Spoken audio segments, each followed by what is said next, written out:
Good afternoon. How is everybody today?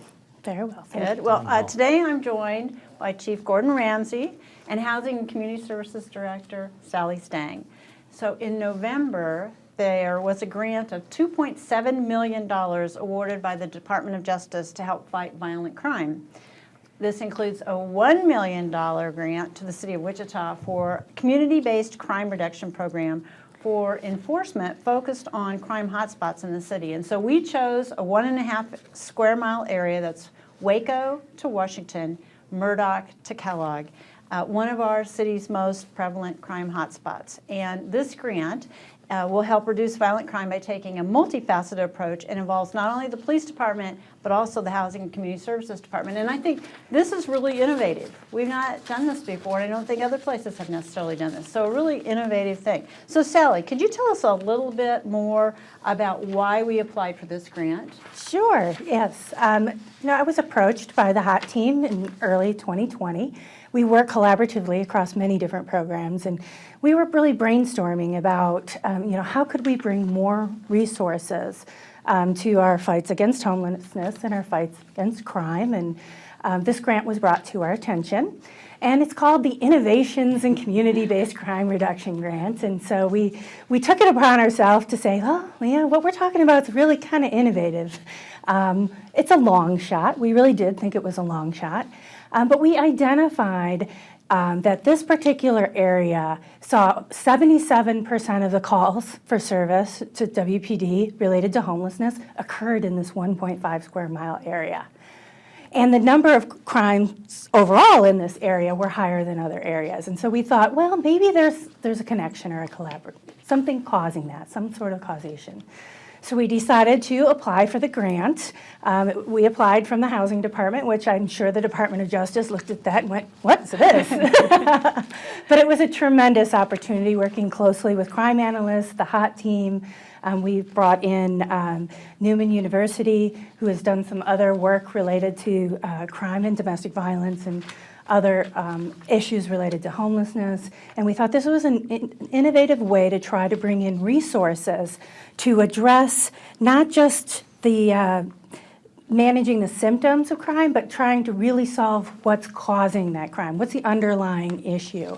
And so by being able to fund caseworkers, employment opportunities, and community engagement, really trying to engage the residents, the businesses, the service providers, because there's several homeless service providers in the area, as well as homeless individuals and families, we might be able to get to the root of that crime. And through this grant, we're going to be able to study crime statistics prior to the grant, during the grant period, and then we fade out the grant period. Yeah. So, and I remember when you sat down with Councilmember Johnson and I and talked about this, and told us it was a long shot, but that if it worked, it could really make a difference. Absolutely, Yeah. Absolutely. The first, this was our first time applying for a really competitive federal grant, and I'll be honest with you, this is the first one I've ever gotten on the first try. Yay! We usually learn as your first application is you have a debrief with the grantor, and then you fine-tune your application in year 2 or year 3.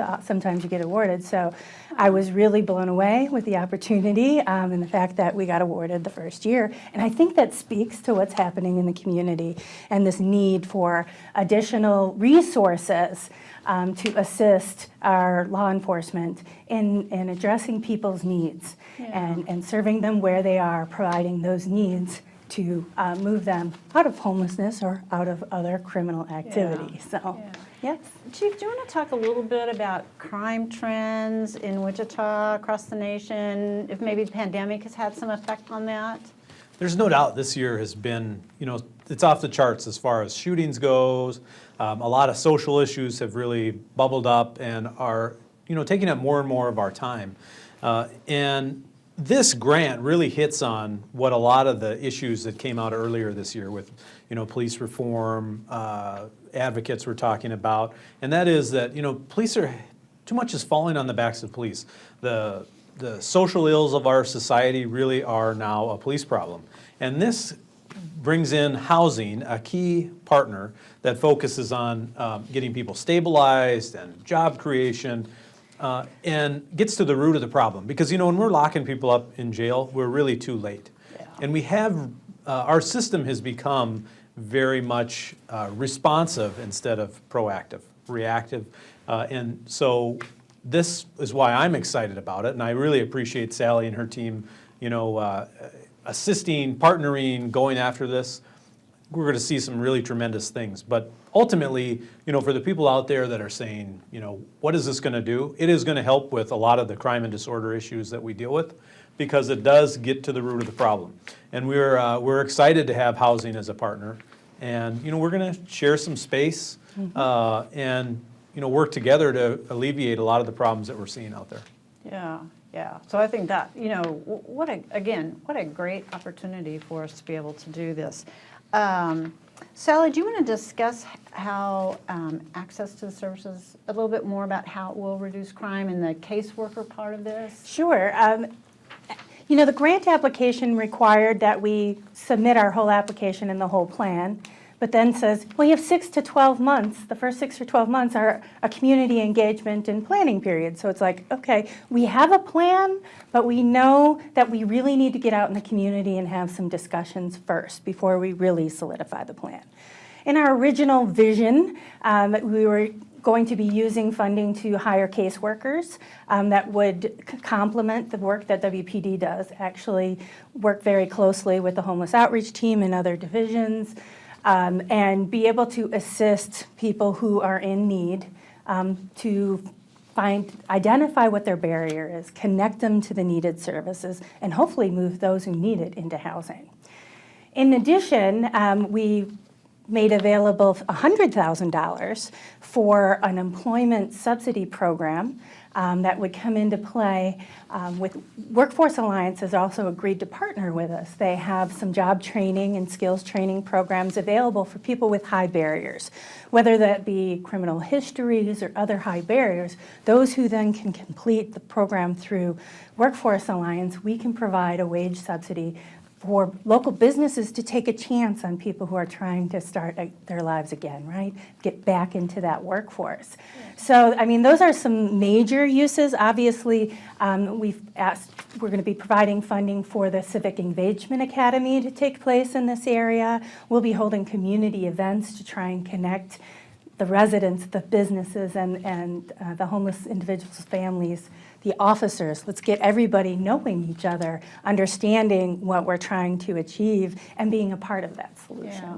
And I think that makes a big difference, getting all those folks involved. Mm-hmm. I really think it does. Chief, do you want to talk I know you've talked a little bit about this, but just again about this partnership with housing on this and the implementation of this plan? Yeah, well, when you look at the evolution of policing the last 15 plus years, more and more of these social problems become police issues. So homelessness, unfortunately has become a police issue, and the disorder associated with it. And for, the last 10, 12 years, we've been struggling with, okay, so how do we get people into housing? How do we get them stabilized? Well, our officers have really become experts in that, but it's outside of really what policing should be doing. So this helps bring in our partners who have more expertise at getting people housing and stabilized, and it's not just the police dealing with it. So we know that if we can get people stabilized, employed, that there's less 911 calls, it improves neighborhoods, it's overall a win-win for the city.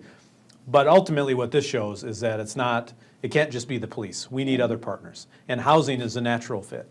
Yeah, and I think that's very true. When you look at putting all these services, right, around people that are vulnerable and need help, I think that this is, again, that innovative approach to making a difference, and particularly in this 1.5, square mile area. And I do see the caseworkers working very closely with the homeless outreach team and police officers on, who needs help, who needs assistance, and that collaboration, I think, will ultimately benefit those individuals that have been suffering. Yeah, I do too. And again, it can't just fall on police, as we've talked about this. And so I think this is really a response to some of the things that we've heard from the community in terms of, why are the police doing all these things? Well, it's because no one else is doing them, but this gives us that opportunity to bring that in. When we first started talking about social workers and caseworkers coming in to help the police, 5, 10 years ago, there are a lot of raised eyebrows. Yeah. This year, I think everybody now understands, we get it now. And programs like this is what's going to help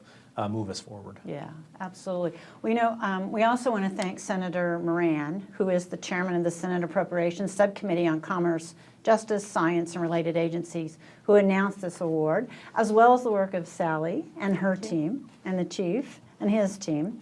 Reducing crime is a really complicated issue, but this is a great step forward in reducing crime in our community. So thanks to everybody for tuning in. Stay tuned for more as we track crime reduction in our community.